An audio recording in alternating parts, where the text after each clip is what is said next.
এবারের মতো নতুন আরেকটি ভিডিও নিয়ে চলে এসেছি। আজ আপনাদের দেখাবো সোলার কেবল।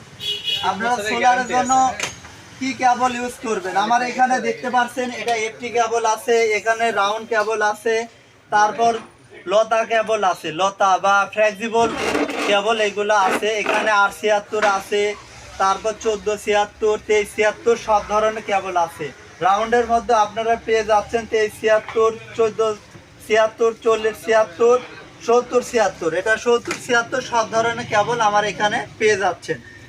আসলে আমরা কত প্যানেলের জন্য কত কেবল দিব এটা নির্ধারণ আজকে আপনারা বলে দিচ্ছে। আপনারা 5 ওয়াটের থেকে 50 ওয়াট পর্যন্ত আপনারা 2376 কেবল ইউজ করতে পারবেন, রাউন্ড কেবল বা এফটি কেবল ইউজ করতে পারবেন। এবং 50 থেকে 80, 85 অ্যাম্পিয়ার প্যানেলের জন্য আপনারা ইউজ করতে হবে 4076।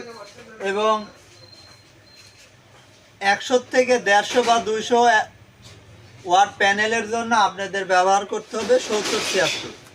এগুলো আমরা মূলত এসকিউ কোম্পানির কেবলগুলো বেশি ব্যবহার করে থাকি। এসকিউ, বিআরবি, তারপর বিজলি, আরএফএল কোম্পানির বিজলি কেবলগুলো ব্যবহার করে থাকি। এখানে দেখেন অনেক কেবল আছে, আপনাদের প্রয়োজন অনুযায়ী আপনারা সঠিক কেবল আমাদের কাছ পাবেন। কোনো প্রকার কপি কোনো কেবল পাবেন না এবং কেউ প্রমাণও করতে পারবেন না।